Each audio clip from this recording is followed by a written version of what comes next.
Belthangady SIT ಕಚೇರಿಗೆ ಬಂದ ಎರಡನೇ ದೂರುದಾರ ಜಯಂತ್ ಕೆಲವೊಂದಷ್ಟು ದಾಖಲೆಗಳ ಸಮೇತ ಬಂದಿದ್ದಾನೆ. ದೂರುದಾರ ಜಯಂತ್ ಕೆಲ ದಾಖಲೆಗಳನ್ನು ಎಸ್ಐಟಿಗೆ ನೀಡಲಿದ್ದಾನೆ.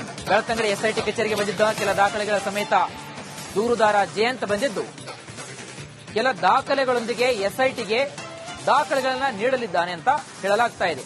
ಧರ್ಮಸ್ಥಳ ದಾಖಲಾಗಿರತಕ್ಕಂಥ 160 ಯುಡಿಆರ್ ಕೇಸ್ಗಳ ದಾಖಲೆಗೆ ಸಂಬಂಧಪಟ್ಟಂತೆ ಧರ್ಮಸ್ಥಳದ ಸುತ್ತಮುತ್ತ ನೂರಾರು ಶವಗಳನ್ನ ಹೂತಿಟ್ಟಿರುವ ಆರೋಪದ ವಿಚಾರಕ್ಕೆ ಸಂಬಂಧಪಟ್ಟಂತೆ ರಾಜ್ಯವಷ್ಟೇ ಅಲ್ಲ ದೇಶಾದ್ಯಂತ ಚರ್ಚೆಗೆ ಕಾರಣವಾಗಿದೆ. ಒಂದು ಕಡೆ ಮುಸುಕುದಾರಿ ವ್ಯಕ್ತಿ ಬಂದು ತಾನು ನೂರಾರು ಶವಗಳನ್ನ ಹೂತಿಟ್ಟಿದ್ದೀನಿ, ನಾನೊಬ್ಬ ಜೀವಂತ ಸಾಕ್ಷಿ ಅಂತ ಹೇಳಿ ಆತ ತೋರಿಸಿದ ಜಾಗದಲ್ಲೆಲ್ಲವೂ ಕೂಡ ಉತ್ಖನನ ಕಾರ್ಯಾಚರಣೆ ನಡೀತಾ ಇದೆ. 16 ಪಾಯಿಂಟ್ಗಳಲ್ಲಿ ಉತ್ಖನನ ನಡೆದರೂ ಕೂಡ 6ನೇ ಪಾಯಿಂಟ್ ಅನ್ನು ಹೊರತುಪಡಿಸಿದರೆ ಬೇರೆ ಯಾವುದೇ ಜಾಗದಲ್ಲೂ ಇಲ್ಲಿಯವರೆಗೂ ಏನೂ ಸಿಕ್ಕಿಲ್ಲ. ಇದರ ನಡುವೆ ಮತ್ತೊಬ್ಬ ದೂರುದಾರ ಜಯಂತ್ ಕೂಡ ಬಂದು ತಾನು ಕೂಡ ಕಣ್ಣಾರ ಕಂಡಿದ್ದೀನಿ, ಜೀವಂತ ಸಾಕ್ಷಿ ಅಂತ ಹೇಳಿ ಎಸ್ಐಟಿ ಮುಂದೆ ಹಾಜರಾಗಿ ದೂರನ್ನ ಕೊಟ್ಟು ಆತ ತೋರಿಸಿದಂತಹ ಜಾಗವನ್ನ ಎಸ್ಐಟಿ ಗುರುತಿಸಿಕೊಂಡು ಅದನ್ನು ಕೂಡ ಅಲ್ಲೂ ಕೂಡ ಹೋಗಿ ಉತ್ಖನನವನ್ನ ಮಾಡೋದಕ್ಕೆ ಮುಂದಾಗಿದ್ದಾರೆ ಎಸ್ಐಟಿ. ಆದ್ರೆ ಮತ್ತೊಂದು ವಿಚಾರ ಅಂತಂದ್ರೆ ಜಯಂತ್ ಅವರು ಇವತ್ತು ಕೆಲವೊಂದು ದಾಖಲೆಗಳ ಸಮೇತ ಇವತ್ತು ಎಸ್ಐಟಿಗೆ ಹಾಜರಾಗಿದ್ದಾರೆ. ಆ ದಾಖಲೆಗಳು ಏನು, ಎಸ್ಐಟಿಗೆ ಯಾವ ಕಾರಣಕ್ಕೋಸ್ಕರ ದಾಖಲೆನ ತಂದ್ರು ಅಂತ ಅವ್ರನ್ನ ಮಾತಾಡ್ತಾ ಹೋಗ್ತೀನಿ. ಜಯಂತ್ ಅವರು ಇವತ್ತು ಯಾವ ಕಾರಣಕ್ಕೋಸ್ಕರ ಎಸ್ಐಟಿಗೆ ಬಂದಿದ್ದು? ಸರ್, ಒಂದನೇ ವಿಷಯ, ನಾನು 4/8/2025 13ರಿಂದ 15 ವರ್ಷ ಒಂದು ಹೆಣ್ಣು ಮಗಳನ್ನು ಊತಾಕಿರೋ ನೋಡಿದ್ದೀನಿ ಅಂತ ಹೇಳಿ ದೂರು ಕೊಟ್ಟಿದ್ದೆ ಸರ್. ಅದರ ಪ್ರಕ್ರಿಯೆ ಎಲ್ಲ ನಡೀತಾ ಇದೆ. ನನ್ನೊಂದಿಗೆ ನಾನೊಬ್ಬನೇ ಅಲ್ಲ, ಊತಾಕಿರೋರು ಇನ್ನಿಬ್ಬರಿದ್ದಾರೆ ಅಂತ ಹೇಳಿ ಅವರ ಡೀಟೇಲ್ಸ್ ಕೊಟ್ಟು ಅದರ ಪ್ರಕಾರವಾಗಿ ಅವರ ಮನೆ ಹೋಗಿ ಎಂಕ್ವೈರಿ ಮಾಡಿ ತಿರ್ಗಾ ಅವರನ್ನು ಕರೆಸಿ ಇಲ್ಲಿ ಅದನ್ನು ಅವರ ಮಾಹಿತಿಯನ್ನು ತಗೊಂಡಿದ್ದಾರೆ. ಅದರ ಪ್ರಕಾರವಾಗಿ ಅವರು ಸ್ಥಳೀಯರು, ಅದಕ್ಕೋಸ್ಕರ ಅವರನ್ನು ಮೊದಲು ಕರ್ಕೊಂಡೋಗಿ ಒಬ್ಬೊಬ್ಬರನ್ನೇ ಕರ್ಕೊಂಡೋಗಿ ಸ್ಥಳ ತೋರಿಸಿದ್ದಾರೆ. ತೋರಿಸಿ ಆ ನಂತರ ನನ್ನನ್ನು ಕರೆಸಿದರು, ನನ್ನ ಮಾಜರೆಲ್ಲ ಮಾಡಿ ಬಂದಿದ್ದಾರೆ. ಇನ್ನು ಇವಾಗ ಯಾವಾಗ ಗೊತ್ತಿಲ್ಲ, ಆದಷ್ಟು ಬೇಗ ಎಲ್ಲ ಕೆಲಸ ಕಾರ್ಯ ಪ್ರಾರಂಭ ಆಗ್ಬೋದು. ಅದಕ್ಕೆ ಮುಂಚೆ ನಾನು ಇನ್ನೊಂದು ಇವತ್ತು ಪತ್ರ ಕೊಟ್ಟಿದ್ದೀನಿ ಸರ್. ಏನಂತ ಹೇಳಿದ್ರೆ, ನಾನೇನಾದ್ರೂ ಈ ಒಂದು ಪ್ರಕರಣದಲ್ಲಿ ಸುಳ್ಳು ದೂರು ನೀಡಿದ ಆದರೆ ಇವಾಗ 2-3 ಜನ ಎಂಕ್ವೈರಿ ಮಾಡುವ ಸತ್ಯ ಗೊತ್ತಾಗ್ತಲ್ಲ ಪೊಲೀಸ್ ಇಲಾಖೆಗೆ, ಏನಾತರ ಏನಾದ್ರು ಸುಳ್ಳು ದೂರು ನೀಡಿದಾದ್ರೆ ನನ್ನ ಮೇಲೆ ಕ್ರಮ ಕೈಗೊಳ್ಳಿ. ಯಾಕೆ ನಿಮ್ಗೆ ಆತರ ಅನಿಸ್ತು? ಅಲ್ಲ, ಅನಿಸೋದಲ್ಲ, ಇವಾಗ ನಾನು ಸುಳ್ಳು ದೂರ ಹೌದಲ್ವಾ ಅಂತ ತಿಳಿಸ್ಬೇಕಲ್ಲ, ಅವ್ರದ್ದು ಎಂಕ್ವೈರಿ ನೋಡ್ಬೇಕಲ್ಲ. 2-3 ಜನ ಸಿಕ್ಕುವಾಗ ಗೊತ್ತಾಗುತ್ತೆ ನಾವು ಸತ್ಯನ ಸುಳ್ಳ ಅಂತ. ಅಲ್ಲ, ಈಗ ಎಸ್ಐಟಿ ಅವರು ತಮ್ಮ ತನಿಖೆನ ಮಾಡ್ತಿದ್ದಾರೆ, ನೀವು ತೋರಿಸಿದ ಜಾಗದಲ್ಲಿ ಹೋಗಿ ಗುರುತಿಸಿದ್ದಾರೆ, ಅಲ್ಲಿ ಕೆಲವು ಸಾಕ್ಷಿಗಳನ್ನ ಕೂಡ ತಗೊಂಡಿದ್ದಾರೆ. ಅಷ್ಟಕ್ಕೆ ನೀವು ನಿಮಗೆ ಸುಳ್ಳು ಹೇಳ್ತಾ ಇದ್ದೀನಿ ಅಂತ ನಾನು ಹೇಳ್ತಾ ಇಲ್ಲ ಅಂತೇಳಿ ಅದನ್ನ ಪ್ರೂವ್ ಮಾಡೋದಕ್ಕೆ ಯಾಕೆ ಬಂದ್ರಿ? ಪ್ರೂವ್ ಮಾಡಿ ಅಂತ ಸರ್, ಇವಾಗ ಒಂದು ಕಡೆ ಹೋಗಿ ಕಡಿಮೆ ಅಂದ್ರೂ 150-200 ಜನ ಹೋಗ್ಬೇಕು. ಯಾವ್ದಕ್ಕೆ? ಈ ಒಂದು ಕೆಲಸಗಾರಿಕೆ ನಾವು ಅದನ್ನ ಆಲೋಚನೆ ಮಾಡ್ಬೇಕು, ಹೌದಲ್ವಾ? ಬೆಳ್ತಂಗಡಿ ಎಸ್ಐಟಿ ಕಚೇರಿಗೆ ಬಂದ ಎರಡನೇ ದೂರುದಾರ ಜಯಂತ್ ಕೆಲವೊಂದಷ್ಟು ದಾಖಲೆಗಳ ಸಮೇತ ಬಂದಿದ್ದಾನೆ. ದೂರುದಾರ ಜಯಂತ್ ಕೆಲ ದಾಖಲೆಗಳನ್ನು ಎಸ್ಐಟಿಗೆ ನೀಡಲಿದ್ದಾನೆ. ಬೆಳ್ತಂಗಡಿ ಎಸ್ಐಟಿ ಕಚೇರಿಗೆ ಬಂದಿದ್ದ ಕೆಲ ದಾಖಲೆಗಳ ಸಮೇತ ದೂರುದಾರ ಜಯಂತ್ ಬಂದಿದ್ದು ಕೆಲ ದಾಖಲೆಗಳೊಂದಿಗೆ ಎಸ್ಐಟಿಗೆ ದಾಖಲೆಗಳನ್ನು ನೀಡಲಿದ್ದಾನೆ ಅಂತ ಹೇಳಲಾಗ್ತಾ ಇದೆ. ಧರ್ಮಸ್ಥಳ ದಾಖಲಾಗಿರತಕ್ಕಂಥ 160 ಯುಡಿಆರ್ ಕೇಸ್ಗಳ ದಾಖಲೆಗೆ ಸಂಬಂಧಪಟ್ಟಂತೆ ಧರ್ಮಸ್ಥಳದ ಸುತ್ತಮುತ್ತ ನೂರಾರು ಶವಗಳನ್ನ ಹೂತಿಟ್ಟಿರುವ ಆರೋಪದ ವಿಚಾರಕ್ಕೆ ಸಂಬಂಧಪಟ್ಟಂತೆ ರಾಜ್ಯವಷ್ಟೇ ಅಲ್ಲ ದೇಶಾದ್ಯಂತ ಚರ್ಚೆಗೆ ಕಾರಣವಾಗಿದೆ. ಒಂದು ಕಡೆ ಮುಸುಕುದಾರಿ ವ್ಯಕ್ತಿ ಬಂದು ತಾನು ನೂರಾರು ಶವಗಳನ್ನ ಹೂತಿಟ್ಟಿದ್ದೀನಿ, ನಾನೊಬ್ಬ ಜೀವಂತ ಸಾಕ್ಷಿ ಅಂತ ಹೇಳಿ ಆತ ತೋರಿಸಿದ ಜಾಗದಲ್ಲೆಲ್ಲವೂ ಕೂಡ ಉತ್ಖನನ ಕಾರ್ಯಾಚರಣೆ ನಡೀತಾ ಇದೆ. 16 ಪಾಯಿಂಟ್ಗಳಲ್ಲಿ ಉತ್ಖನನ ನಡೆದರೂ ಕೂಡ 6ನೇ ಪಾಯಿಂಟ್ ಅನ್ನು ಹೊರತುಪಡಿಸಿದರೆ ಬೇರೆ ಯಾವುದೇ ಜಾಗದಲ್ಲೂ ಇಲ್ಲಿಯವರೆಗೂ ಏನೂ ಸಿಕ್ಕಿಲ್ಲ.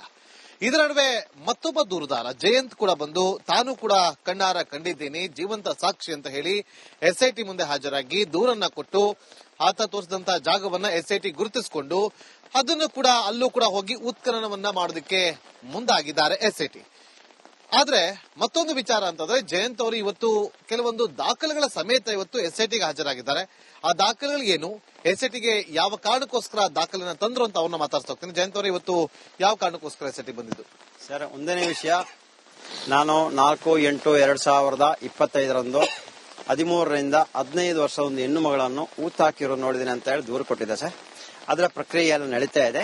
ನನ್ನೊಂದಿಗೆ ನಾನೊಬ್ಬನೇ ಅಲ್ಲ, ಊತಾಕಿರೋರು ಇನ್ನಿಬ್ಬರಿದ್ದಾರೆ ಅಂತ ಹೇಳಿ ಅವರ ಡೀಟೇಲ್ಸ್ ಕೊಟ್ಟು ಅದರ ಪ್ರಕಾರವಾಗಿ ಅವರ ಮನೆ ಹೋಗಿ ಎಂಕ್ವೈರಿ ಮಾಡಿ ತಿರ್ಗಾ ಅವರನ್ನು ಕರೆಸಿ ಇಲ್ಲಿ ಅದನ್ನು ಅವರ ಮಾಹಿತಿಯನ್ನು ತಗೊಂಡಿದ್ದಾರೆ. ಅದರ ಪ್ರಕಾರವಾಗಿ ಅವರು ಸ್ಥಳೀಯರು, ಅದಕ್ಕೋಸ್ಕರ ಅವರನ್ನು ಮೊದಲು ಕರ್ಕೊಂಡೋಗಿ ಒಬ್ಬೊಬ್ಬರನ್ನೇ ಕರ್ಕೊಂಡೋಗಿ ಸ್ಥಳ ತೋರಿಸಿದ್ದಾರೆ. ತೋರಿಸಿ ಆ ನಂತರ ನನ್ನನ್ನು ಕರೆಸಿದರು, ನನ್ನ ಮಾಜರೆಲ್ಲ ಮಾಡಿ ಬಂದಿದ್ದಾರೆ.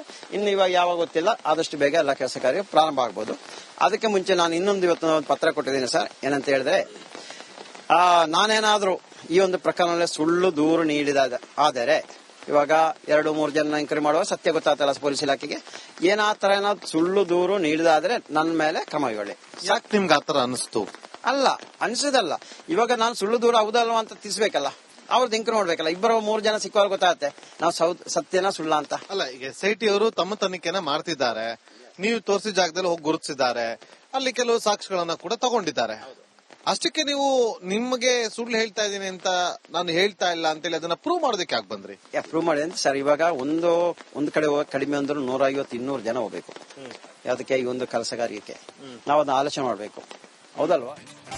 ಬೆಳ್ತಂಗಡಿ SIT ಕಚೇರಿಗೆ ಬಂದ 2ನೇ ದೂರುದಾರ ಜಯಂತ್ ಕೆಲವೊಂದಿಷ್ಟು ದಾಖಲೆಗಳ ಸಮೇತ ಬಂದಿದ್ದಾನೆ. ದೂರುದಾರ ಜಯಂತ್ ಕೆಲ ದಾಖಲೆಗಳನ್ನ SITಗೆ ನೀಡಲಿದ್ದಾನೆ.